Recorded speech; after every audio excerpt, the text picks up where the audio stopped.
Tonight's class was about honesty, strengthening it within ourselves, gifting it to our children. Hope you'll enjoy and find something to walk away with. No matter what age and stage you are, there should be something practical. If you are new, please subscribe and share. All right, so tonight we are looking at this topic of honesty, and sort of prompted by the idea of what happens when our children lie or hide things or take things that aren't theirs. And obviously, whenever we're talking about anything like this, we first look at ourselves, and that's why this topic is obviously applicable even if you don't have children, or your children are not in that stage, or your children have been in that stage and now they're past that stage or older. So what I'm saying is not relevant. I'm only going to be talking really to the concept of younger children, but it's really inculcating in ourselves and then inculcating it in our children. Now, obviously, honesty is a foundational virtue, meaning it's very, very sacred in a moral life, in a godly life.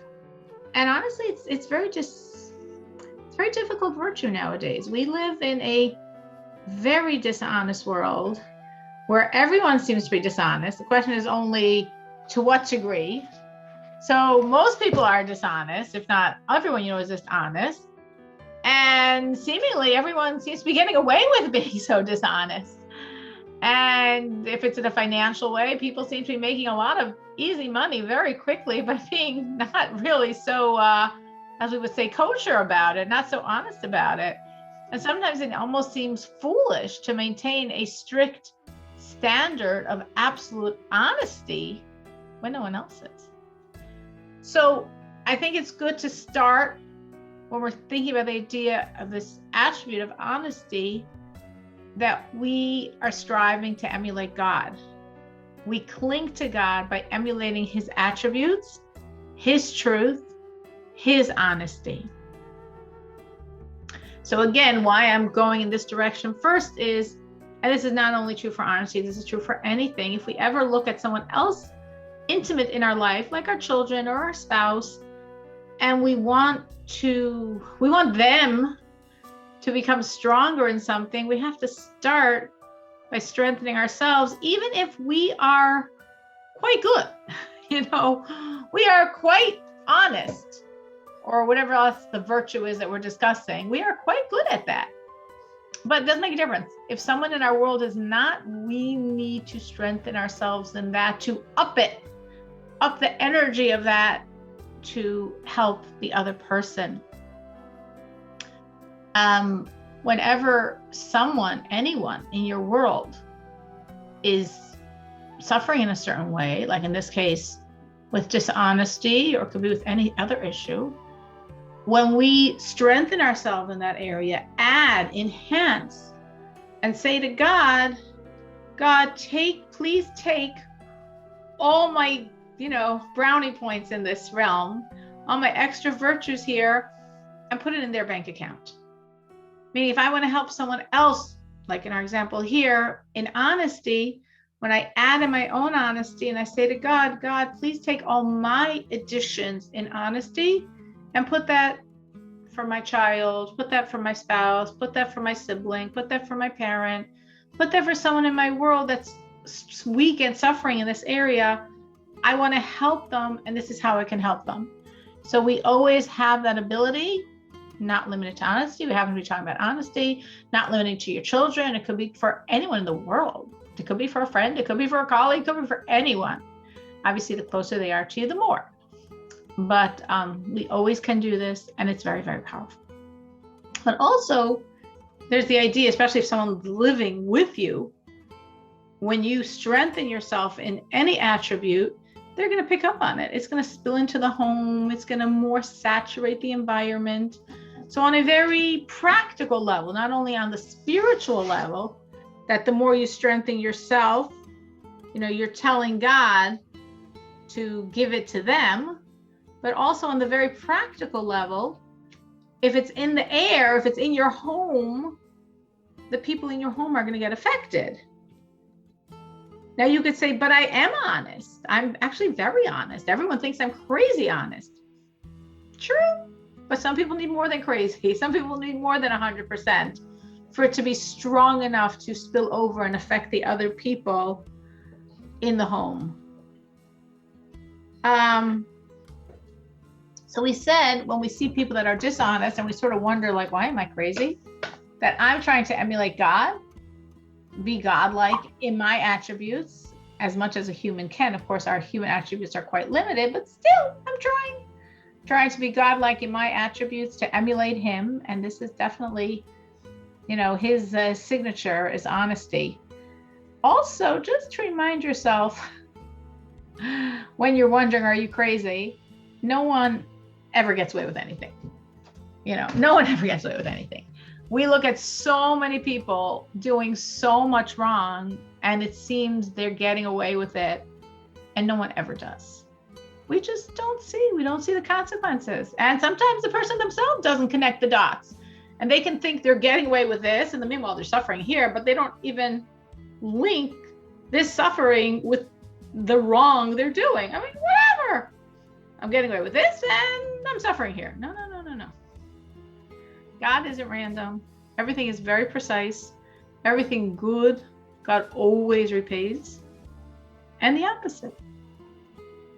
So just for yourself, for your fear of why am I being so abnormal, no, nobody ever gets away. God repays all the good, even the smallest measure, and everything else as well. Did anyone ever have such an experience in either direction where they saw God's very strong response for something they did?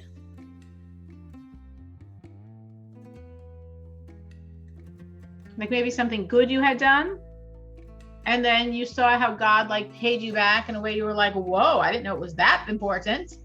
Or sometimes in the opposite direction where you did something wrong and there was such a consequence and you're like, I didn't realize it was that bad. Becca is raising her hand, but she can't talk. Well, I think I can. Can you hear me? Okay. I hear you. It was saying my mic wasn't working earlier, so I got off and I got back on. All right. So I think that worked.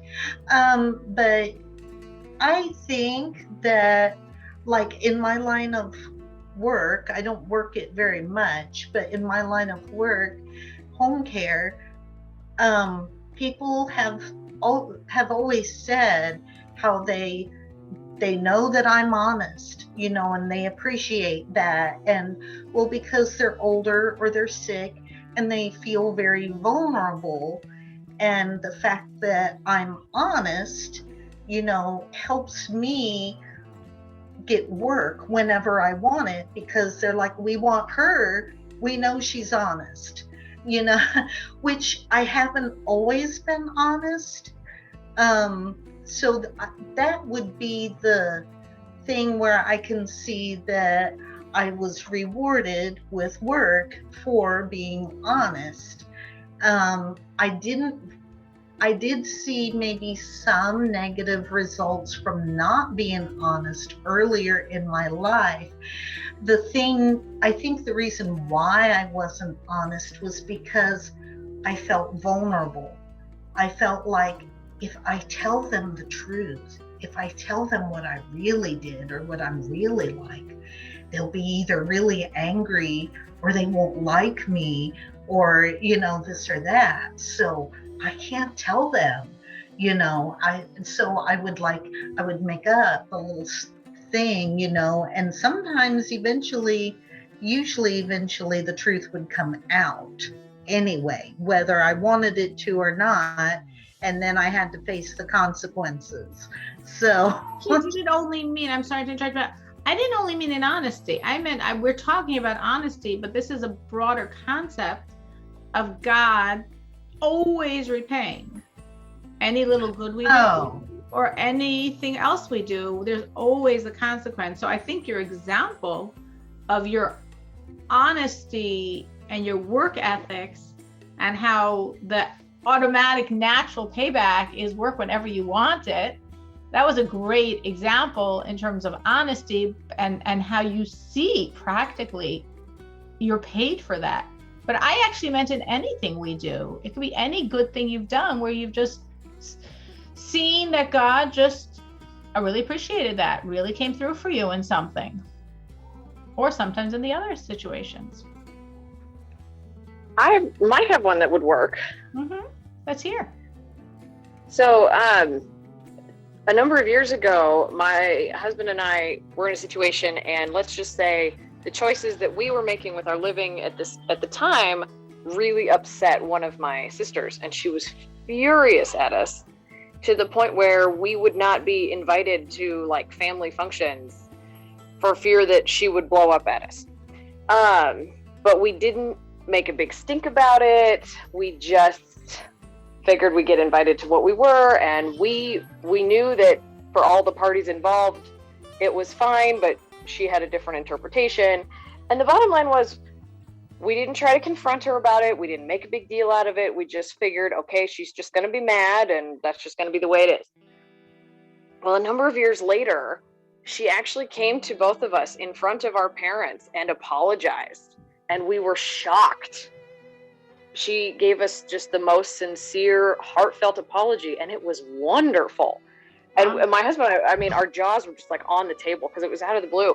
But it was just so nice. It was like, well, I'm really glad that turned around. That's beautiful. That's beautiful. I think what you're saying also, another theme that maybe we need to remember is sometimes things take time. Sometimes they do, but you know, we wait. Patience is a virtue, and we trust God. And if we're doing the right thing, we keep sticking to the right thing, and miracles happen. And they sort of thinly disguised as nature, but they're really miracles. It definitely felt like one. It sounds like one. It truly sounds like one. I think this always happens. Now, meaning it always happens that God pays back. And I guess sometimes like it's a little hard to see it in our own lives, because all of you should have like, oh my gosh, 50 examples to share with me of the good you've done and what you've seen and things you've done that haven't been so good and what you've seen. God always does it. Sometimes we have to sharpen our eyesight to see. Yes, right. Sometimes we just have to sharpen our eyesight to see it, because it is throughout our life. So I was just going into that concept because we're talking here about honesty, and sometimes people like feel bad that like, well, I'm just being honest, but so many people aren't. I feel like a little stupid. Like, not, being dishonest and gaining what everyone else needs to be gaining from their dishonesty. And like, just don't worry.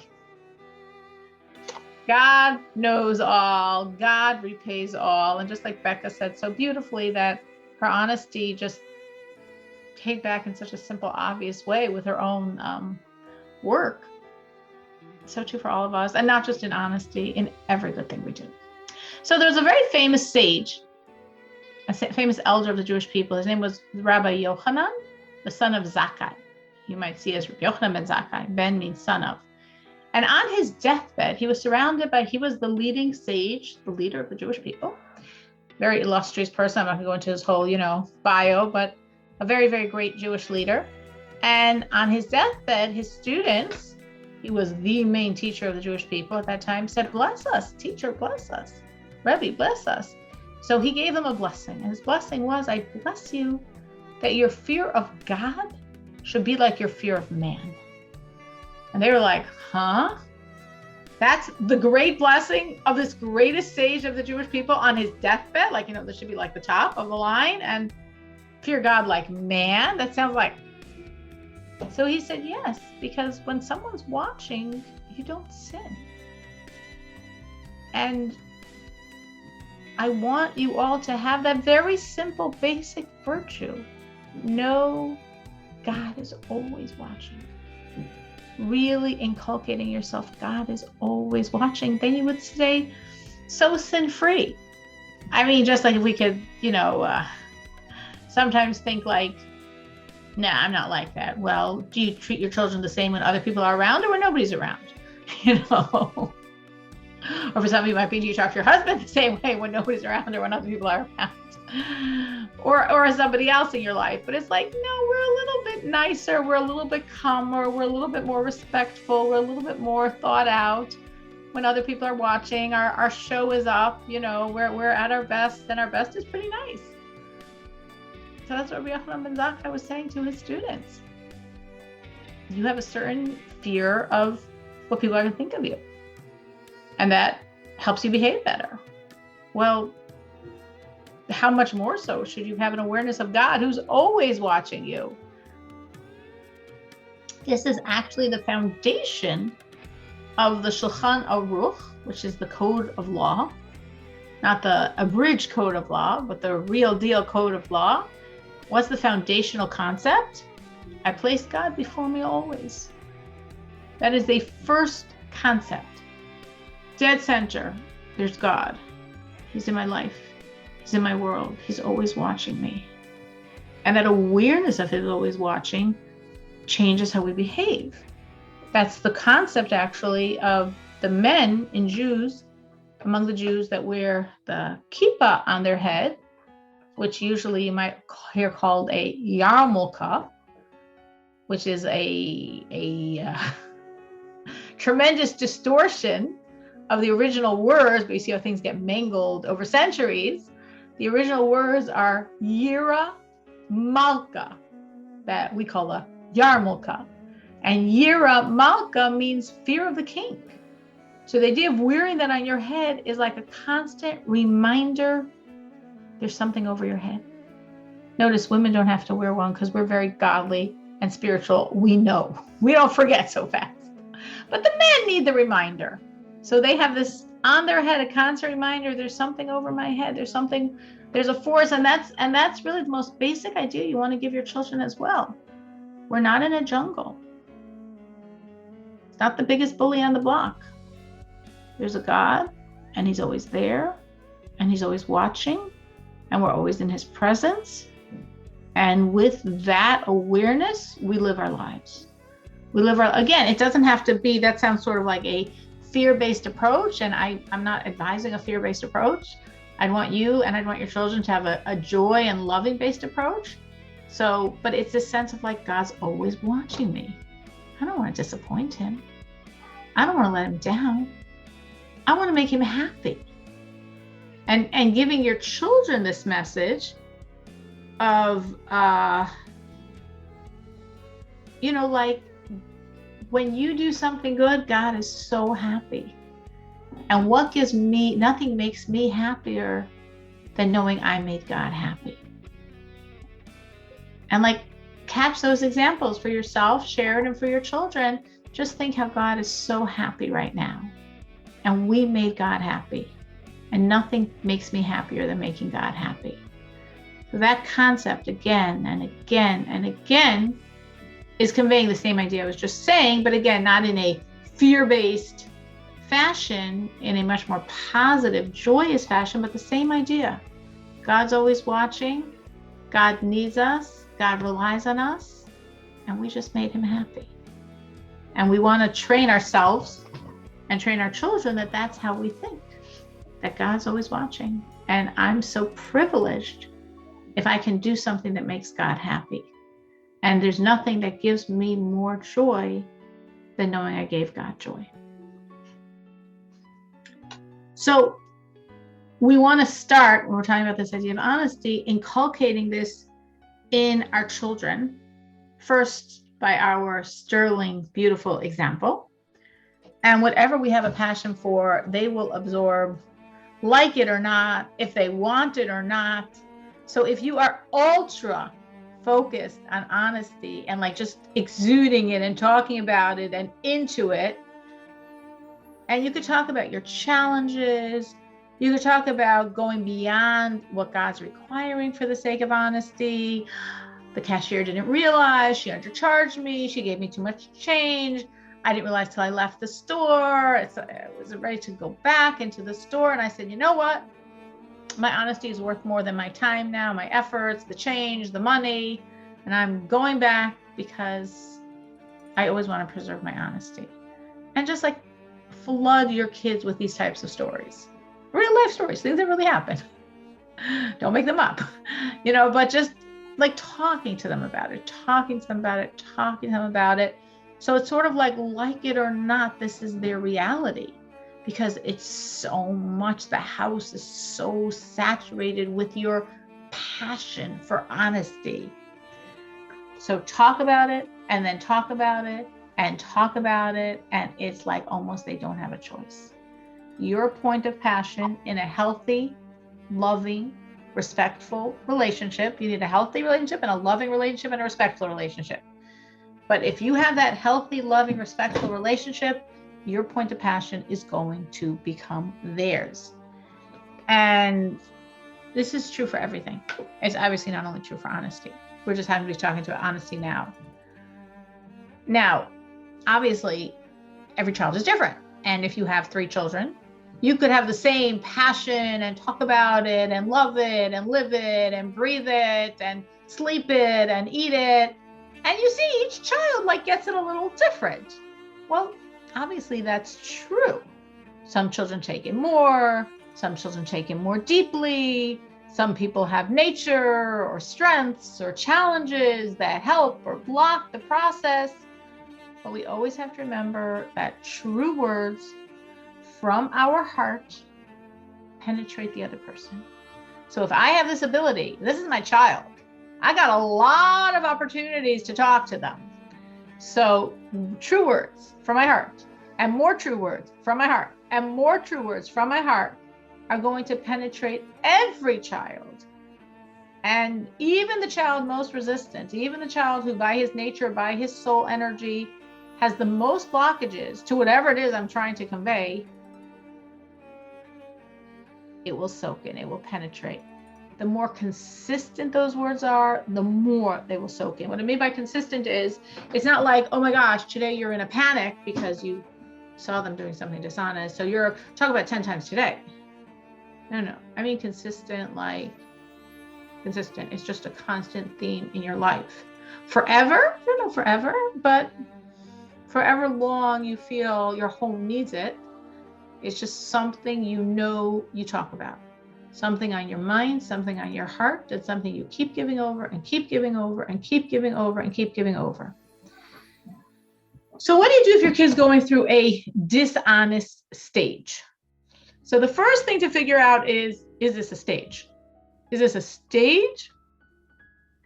Or is this the nature of the child? And obviously, if it's a stage, we look at it very differently than if it's the nature of the child. Now, in essence, there's only so many things you can do. So there's not like so many different things you're going to do. But if you really feel there's the nature of your child, you have to have much deeper investment. Better make sure your husband's on board. You make it a whole family thing. If this is the nature of the child, this is very, very difficult. It's actually very interesting. There's a certain sage, a great sage among the Jewish people. His name was Rav Nachman.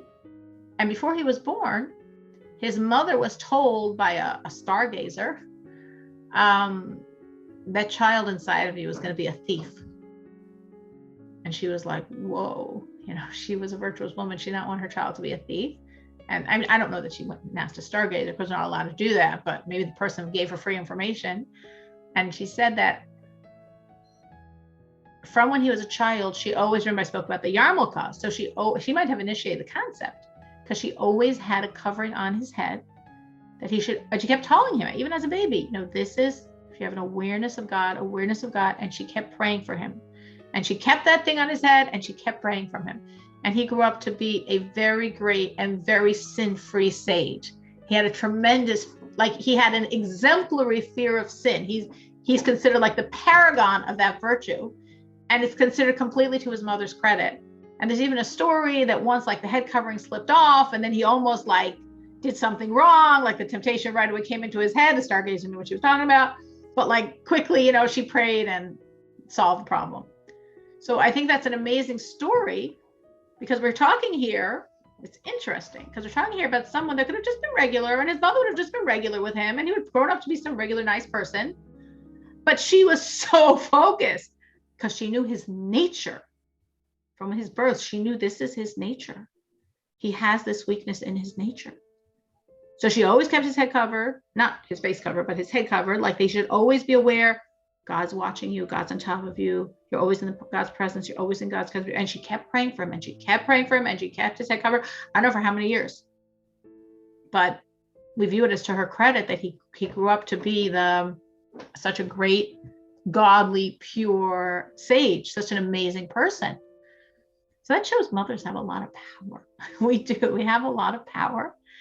And it also shows the onus of responsibility. Again, not everyone has to be like Rav Nachman's mother, but then not everyone merits to have a son like Rav Nachman. But again, it's interesting because what if he hadn't had such a bad nature? Then maybe his mother wouldn't have worked so hard, and then he would have been regular. But because he truly did have that very weak nature, actually specifically in this issue of honesty, that's really what made her work so hard, and actually seemingly what made him the great person he was. So it's like a pendulum. If we see someone's weakness and we work with it, it could become incredible strength, stronger than a regular person, as he was more God-fearing than regular people. He was, like I'm saying, the paragon of virtue of God-fearing from this child whose nature was to be a thief.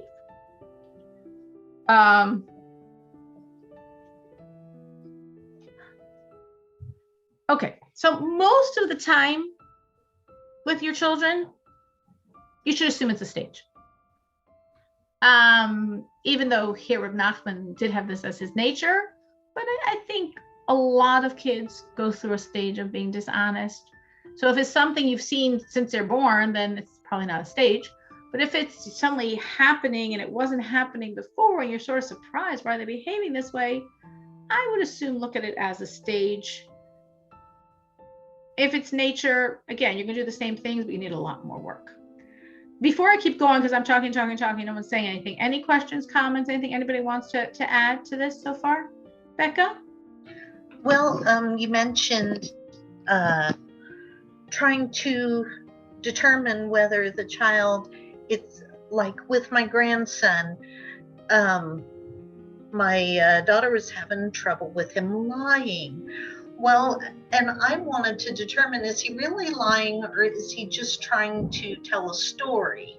Because he would tell these elaborate stories that on some level sounded like it really could have happened.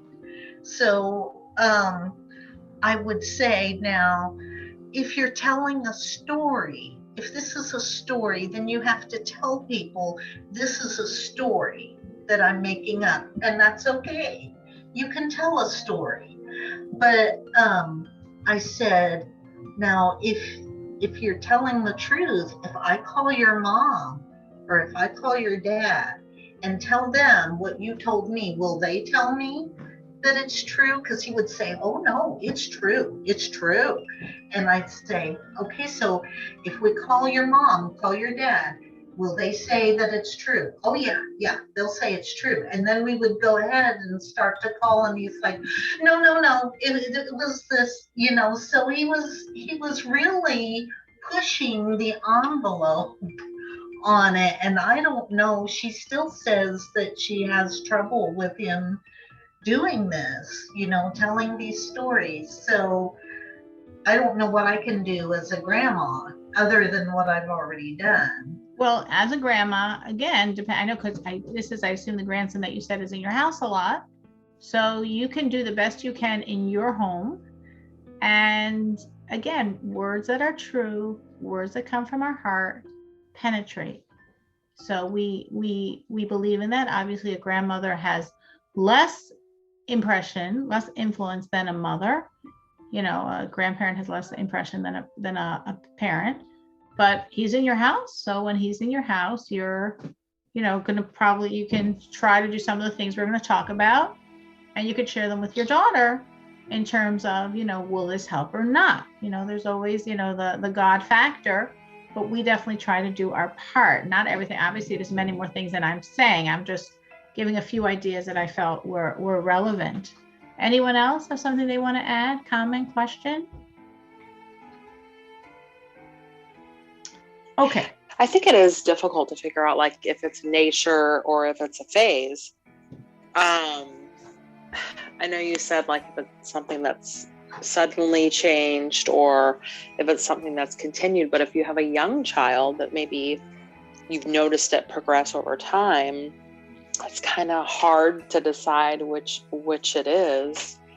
If it's a young child, I'm just kind of struggling. If it's a young child, and you saw it like starting and you see it getting more and more and more and more, and it's been going on for Right. a while, then you could think it might be their nature, because a stage doesn't usually last that long. 3 months, 4 months. But, if you're talking about long time, what you've noticed this pattern, and again, the pattern, and also if it's in something like whatever the issue is, like you were talking about honesty, if you've seen a lot of different areas, like it was interesting. So Becca was talking about lying, but she didn't say that he shoplifts, or I don't know the age of the grandchild, or that he takes things from her without permission, or he takes things and claims he didn't, or, there could be like talking about dishonesty. There's a lot of different ways that manifests itself. So that would be something else I think I would look at and say, well, is it in a lot of different areas? Again, then that doesn't, if it's the nature, that doesn't mean the nature is not malleable. It doesn't mean one can't change. And I've definitely seen people change themselves or over time change with this issue. Like, we all have weaknesses. We all have things, and that's what we want as parents, to be very focused and really try to help our children if it's a stage or if it's their nature. If it's their nature, it just means you need a lot more work. It's the same work. You just need a lot more work. Yeah. I think for me, it's hard to handle during the situation, right? Like when something happens and when you're trying to have the conversation with them that they're lying to you. You saw, or what happened.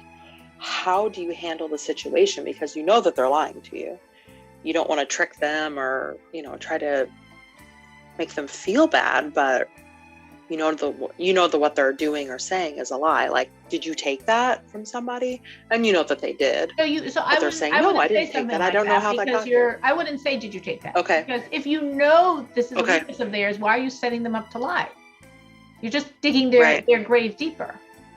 They took it, and they know they're not allowed to take it. And they have weakness with honesty. And you say, did you take that from someone else, or is that yours? What are you doing? You're just saying, why don't you just add a lie to the problem? Not only did you take it, but now you're gonna lie about it. So I think you have to be careful about that. I think, okay, so I'm going to address some of the things Danielle just raised. Hi, Christelle, nice you're able to join. We're talking about honesty. We're talking about it in ourselves. Now we're looking at it in children and trying to really help our children, if it's a stage or if it's a child. And if it's a stage, honestly, so many children go through a dishonest stage. And that's like not something that should make you really, really fearful for, their future as a thief or whatever, as a convict, or, that's very normal. But we have to handle it appropriately, obviously, because we don't want it to become from a stage to them. And if it's them, we have to work a lot harder. I think, though, if we're looking at, like, so Danielle said, if it's a little child, and as you see, they're developing this coming out more and more, so that sounds sort of like, maybe. What a stage usually means they weren't like this, and now suddenly they are. And when something like that happens, you want to ask yourself, is something going on that's triggering my child to behave this way? Are they looking for attention? Are they doing this to get a need met? Is there a change in their life? Is something not going well? Is something making them feel bad or insecure in their world? Are there role models for these behaviors in their world? Real, peers, fictitious? If they watch TV or videos or games, these games that also like, running stories, where would they be getting these behaviors from? Now, trust me, no child doesn't need any role model. We all can come up with it on our own. But if there is a role model, that is something to have to think about, especially if they're sensitive to it. We want to remove. There's so much. I think everyone here is very sensitive to this idea. I know we've discussed it in other classes, but obviously in children's programming, there's so many role models of so many behaviors you would never want your child to do. And so many children's stories and books and tapes and videos. There's so much that you would never want your child to do. So it's very good to try to screen it yourself first before you give it to them. But you want to sort of look and see, could there be any role models for this behavior? Or is there a change? Or is there something going on in their class and their social dynamics and their successes? Now, obviously not talking about a very small child, but in a small child, there's something going on in their life. Like maybe there's a illness in the family, maybe there's a big new financial stress in the family, something that they're picking up on, even though officially they're not supposed to know about it. And that's creating a sense of insecurity. And this is how they're playing out their insecurity. Now, again, could be no, nothing. Totally possible. And it could still be a stage. But very often, if it's like, oh yeah, he's not happy at school and now this is what's happening, or he's suddenly friendly with some boys and now this is what's happening, like it's good to try to like think about your child and what he's experiencing in his or her life. But again, don't emote it. It doesn't mean he or she is going to grow up to be a thief or a cheat. You want to stop it. You don't want to allow it, but you don't want to make too big a deal of it. And especially if it's a stage, you don't want to feed it a lot of attention, because sometimes that could be why it's happening. Obviously, very subconsciously, perhaps on the child's part, but it could definitely be why it's happening. If you're talking about something like shoplifting, a very great thing to do is go back to the store and have them return the item and apologize. That's a very powerful message to the child. It's a very big deterrent to ever doing it again. It's very powerful. Obviously, we're talking about really little children. That's not what's going on. But do nice kids from nice homes shoplift sometimes? Yes, they do. And if you're ever in that type of situation, that's the best way to handle it. And if the child is doing so because of their friends who are doing it with them, you definitely want to separate them from those friends. And you have to figure out how, but you have to be very, very, very firm. Again, if it's the friends or if it's some other messages they're getting, you want to be very firm about separating them from anything that's giving them negative messages. Like a lot of times, even in like educational programming, you still have negative characters that are doing all their fun, cool, bad stuff. Now, that's not the purpose of the show. But sometimes that's what the kids pick up on. Remember my husband, I'm not into this stuff at all. And remember my husband used to we're talking about Jewish videos, Jewish religious videos that ever somehow were given to us. My husband would always watch it first before letting the kids watch it. We're talking about many years ago. My children were much younger. We were much more on top of things. And there was one video that he thought was beautifully done. It wasn't like a video of acting. It was probably like, I don't know what it was. I never watched it. Maybe it was animation or pictures even, whatever it was. And he thought it was beautifully done. It was on Maimonides. He thought it was very well done. He was very impressed. There was one little millisecond of a scene he didn't like, but okay, 1 millisecond in probably like a 30-minute video. Beautiful. What happens? Lo and behold, all the kids do after they watch it is act out that millisecond part, because that was of course what grabbed them. So even in like educational programming, good quality programming, sometimes there's very negative characters that are not the heroes, but they're there, and sometimes that's exactly what the kids latch onto. So if you realize a child is lying, like Becca was talking about and Danielle mentioned, again, there's different techniques you could do. Something that sometimes works is act like you didn't hear them and ask the question again while making eye contact. Like look the child in the eye. Again, now as I said, don't set them up to lie. If you know they have this weakness, don't set them up to lie. But for whatever reason, you had to ask a question or whatever, and they said something, that's a lie because you're an adult and that's completely implausible, did not happen. Just like totally ignore it. Don't say, I don't think that's true. Sounds like you're lying. Just look them in the eye, say the exact same question again, and wait for their answer. For some children, especially children that are just beginning to lie, it's not ingrained in them yet, that's a pretty effective technique to get them to say the truth. But again, if you know this is your child's weakness, don't challenge it. Don't ask them questions like Danielle just gave the example that will make them slip into lies. We all do it. It's totally normal, Danielle. But don't do it, because what am I doing this for? So what should she do in that situation? She's not supposed to say, is that your toy? Or did you take it from the neighbor? Or did you take it from your sister? Or did your neighbor give permission for you to take that home? Their new iPhone watch? They really said you could take it home with you? Don't ask them those types of questions, but confront them with the information you know. Not, did you do your homework? But I see you didn't do your homework tonight. What are we going to do about that? Don't say, did you do your homework? You know they didn't do their homework. To give them an opportunity to lie, which you're going to catch them on, and then they're going to feel worse about themselves. And it's just going to get stickier and messier and, like just more negative energy. Just go straight to the point. Like we have a tendency to do that. Did you do your homework? I know they didn't do your homework. Say, I see you didn't do your homework. This is due for tomorrow morning. What are we doing about it? How are we going to get it done? Are you staying up late? Are you getting up early? What do you need me to do to help you with the situation? Or you came home with a very expensive toy from your friend. His mother would never let you walk off with such an expensive toy. I'm sure the mom didn't give permission. What should we do about the situation now?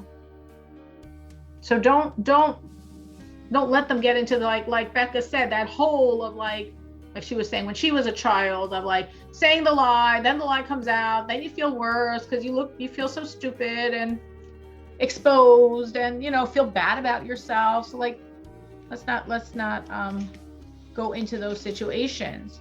For young children, again, age and stage is different. It's nice to get books about honesty and read it to them a lot. For young children, there's a very nice Jewish book called Ellie and the Little White Lie. I remember getting that many years ago. I don't remember which one of my children it was for. I remember I wanted a book like that and I found it. And recently, not needing it, I bought it in a collection of other, a collection of stories. It's a very nice kid's story. Kids always like it. Ellie and the Little White Lie. So a book like that, you just read again and again and again and again. They just get the message. For all children, share stories. I think stories is a great way to teach because everyone likes to hear a story. So share stories that express the point that God is watching, the virtue of honesty. There's many ways we can teach through stories. I don't know if you tell stories to your children when they're going to sleep at night or tell stories on supper, but just make it part of the routine that you share with them stories and share with them, not every time, but a lot of times, good percentage of the time, stories. The story I said to you about Rabbi Yochanan, the son of Zakkai, that this was the blessing he gave his students. You can make that a little more of a story, share it. There's a famous story of two vagabonds that were passing by an orchard, and one says to the other, they knew there was a guard, obviously there's an orchard, the fruit are ripe. They said, you watch for the guard and I'm going to go and get the fruit. The guy says, fine. And he climbs up the tree, he's about to get a fruit, and the guy screams, he's watching. The guy quickly runs. And he's like, wait, where's the guard? Try it again. He's watching. You can make the story funny, you can make the story dramatic. Goes a third time, finally, you can make it a 25th time.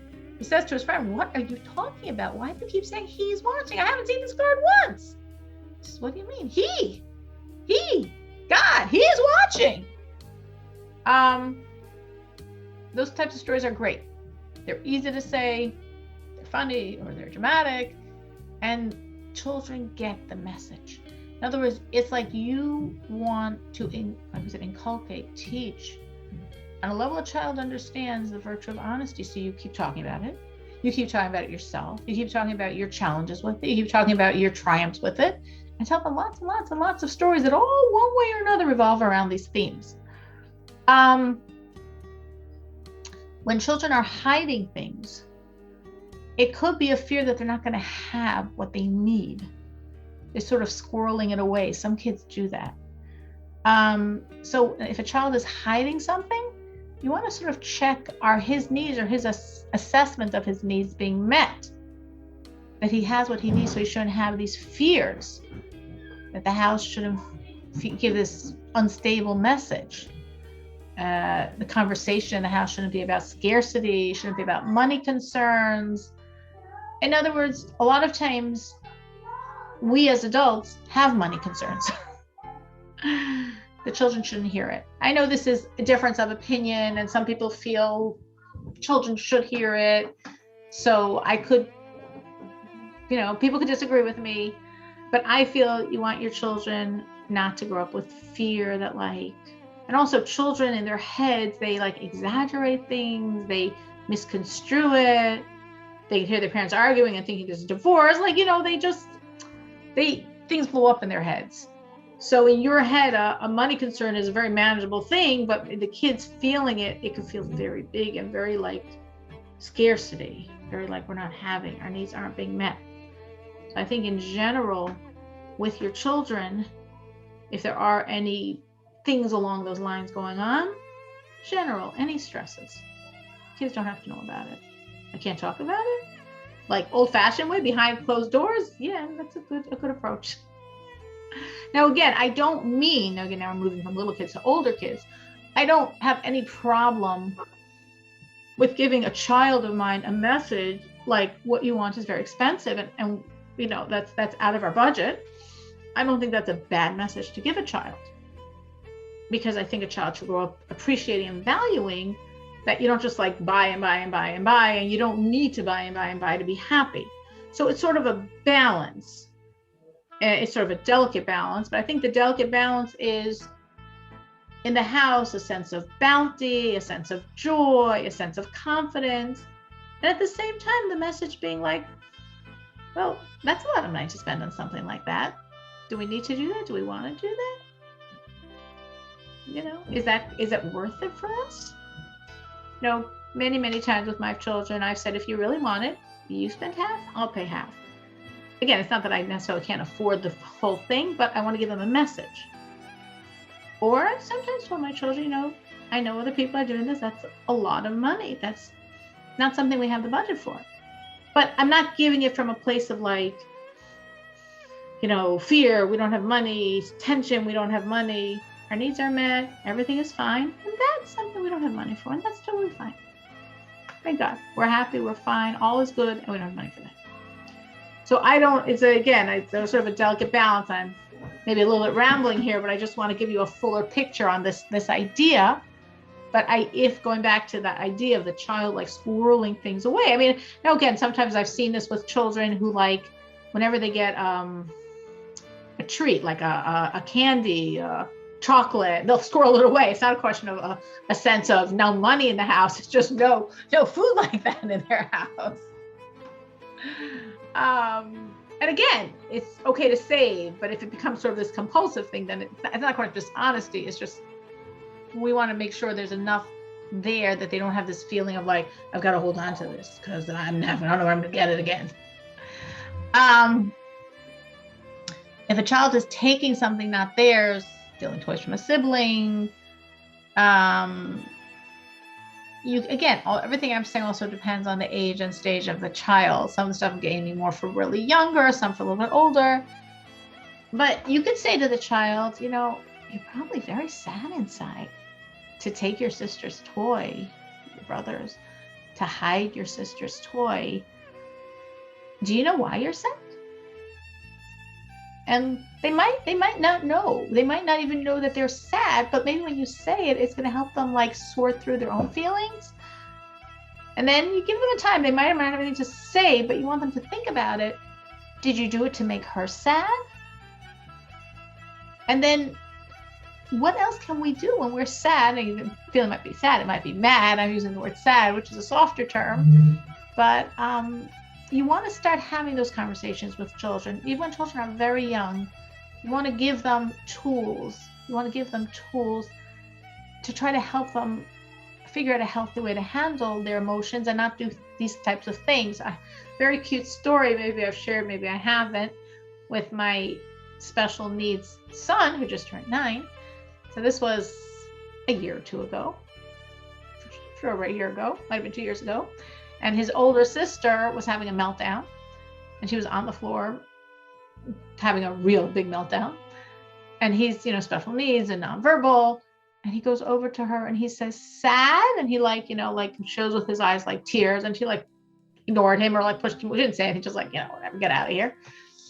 And then he sat down next to her and he went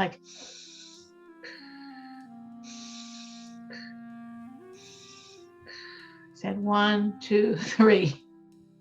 It was adorable. Aww, It was he's so adorable. sweet. Yeah, Aw. she didn't start I deep can see breathing. him doing this. Yes. Aww. She didn't start deep breathing, but it was so beautiful to see how much now again, I wish he did it when he needs it, but at least he had the tool in his toolbox to share it with someone else. There's a nice little, this is a Jewish book called Me and My Feelings. Me and My Feelings, that goes through a few tools like that. I'm sure there are, I just know the Jewish books. I'm sure there are plenty of other books along these lines that just like really are starting to teach children, like, you have a negative emotion, you're sad, you're mad, you're hurt. Here's some tools, here's some things to do with it. And, to read that and read it a few times, not day after day, but every once in a while, pull it out, talk about it, model it, talk about how mommy uses it. And sometimes when my son is driving me crazy, I deep breathe, like very deliberately. I'm deep breathing because I want him to deep breathe. But also, it doesn't hurt me either, trust me. Sometimes when he sees me deep breathe, he starts deep breathing as well. Not every time, but it happens enough times, but not as many as I'd like. So, but it's really good because, again, sometimes, again, going back to the stage versus nature, if it's not the nature of the child and the child is lying or the child is stealing or the child is hiding things, you question yourself is why? What's going on? And is this the only way they know how to act out whatever negative emotion is inside of them? And then how can I, as the parent, give them other tools and, commend them when they're using these other tools? I saw you were really upset, and I saw you just went into a corner and, started coloring, or cutting something. Take them out to the garden and show them how to dig when they're upset and just take it all out on the earth. Whatever, I saw you did that. That was so great. I was so proud of you. I wasn't in a good mood, and then I went out to the garden and started pulling out the weeds, and I was thinking of you, and I was proud of me. And they'll probably say, I'm proud of you too, mommy. So it's even, especially when children are young, again, it's time, it's your energy. It's like focusing, but of course, there's nothing more important than our children. And there's nothing we more want to focus on. And even Becca was talking for her grandson, going back to, what she was saying is the grandson. So I said, so use these same techniques in your home. So when he's spinning a story, so, well, why do you it's not true. I know it's not true. Why are you saying that? And then go through some of the ideas in your head why he might be saying that. And share and see. Sometimes beautiful things come out. And sometimes, even if the kid doesn't respond, you don't get this beautiful answer from them, but you're planting seeds in their mind. And maybe the next time you ask that question, or the third time you ask that question, they're going to come out with something. This type of thing is also a good approach if it just started happening. It's not the norm, so something triggered it. It could be what sometimes happens, of course, is something triggers a negative behavior, but then they keep doing the negative behavior. So now they're doing it not because of the trigger, just because they got used to doing this negative behavior. But in the beginning, when it's just coming out, that's a great time. If it's a pattern, if it's frequent behaviors, you want to heighten the conversations on honesty. You want to put a lot of time and attention into it, and really note and compliment whatever honesty you see. We have no clue. We can look and say, oh, they messed up 3 times. We don't know they were tempted to mess up 7 times or 8 times or 10 times. So whatever we see, we can just think for ourselves, maybe this was the one mess up, but they really were tempted by 2 other things. So appreciate that. If a child takes money from your wallet, from your charity box, again, don't panic. It could definitely be a stage. Doesn't mean they're going to grow up to be a thief. But strengthen the overall honesty in the house. Maybe make it part of your supper routine, that everyone shares something they did that day in the realm of honesty to reinforce this trait. If you're doing all these things, I know I threw a bunch of different ideas. If you're doing all these things and it's a stage, it will pass. If it's nature, it won't. And then you need to ultra stretch yourself. to really add in honesty and to really give God the message, this is for my child's bank account. This is to help him or her with this issue.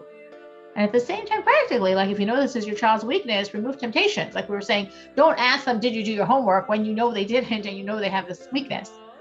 Oh, okay, I have to go because I'm going to end this last line because then we're going to all get off because I have another meeting scheduled at 8:30. But like, don't leave money around. Don't let them have access. Don't let them go to stores themselves. Don't put them in a situation where it'll be more natural for this weakness to manifest itself. All right, so we're going to end on this point. And feel free, if you have any questions, to you could send them in our WhatsApp group. You could WhatsApp me privately to continue the discussion. We're all going to get off so then I can get back on for this next meeting. Thank you so much for joining. Thank you. Shavua Tov. Shavua Tov. Thank you so much. Really appreciate it.